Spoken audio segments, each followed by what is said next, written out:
for Middle-Aged Mind and Muscle. How are you guys doing? I hope you're all getting to the gym, getting jacked, getting your health back, getting your body back, getting your life back. I wanted to pose to you guys another question. My question to you is for older gentlemen, older females perhaps. What would you say is one of the most important exercises for overall health, functionality, mobility, flexibility? I'm going to argue, my argument would be for the box squat. Now, hear me out. Years ago, I used to think box squats were stupid.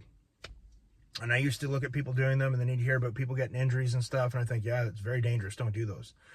But as I got on in my later tenure in my 40s with training, doing the sponsored athlete thing, a little bit of competing, all that other stuff. Once I was taught how to do box squats properly, I was like, and I started to really see the benefits of doing them. On that note, what tends to be one of the first problematic areas we have as we age and we get the mileage on our body? Some people might argue our shoulders. Some people might argue our lower back. My argument would be for the hips, okay? Aside from my pec tears, which is a completely different thing, my hips became problematic in my 40s. I didn't understand a lot about that at the time, but through having to see chiropractors, having to see RMTs, having to learn a lot, I realized the importance of keeping your hips strong, flexible, and healthy.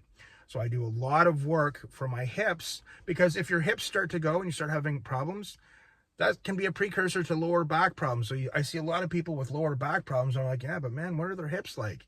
Their hips were probably giving them problems for a while, and then their lower back started giving them problems. Or your lower back, or your knees, or your ankles. Hips are so important to our body. People don't realize that. So before every workout, I do stretches for my hips. I do a lot of band work to keep my hips strong and flexible all the way around the circumference of my hips, not just for the front or for the back or for the sides. I do a lot of adductor, abductor work. But getting back to the box squats, I find when I haven't done them in some time and I do them again, I feel so much better. But the way I do my box squat, I wide stance, I don't go crazy, I don't put on tons of weight like I used to. Lightweight, I slowly warm up, and that's one of the things too. You could almost argue that there's a bit of volume training involved when you get older, because you got to do a lot of warm-up sets to get the blood flowing, making sure everything's okay.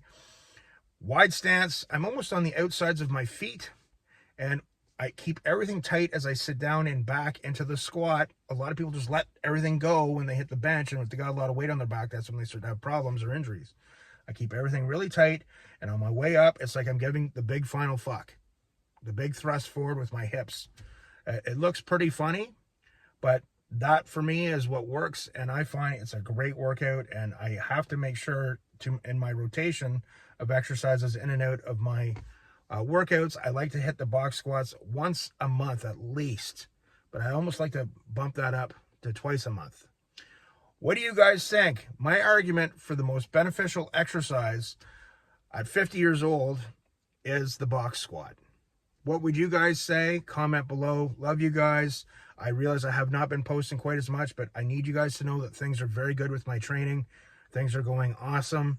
And I hope you're all doing well. Thanks again for the like and subscribe. Is there any topics you'd like to see me talk about? Comment below. And remember, this is my therapy.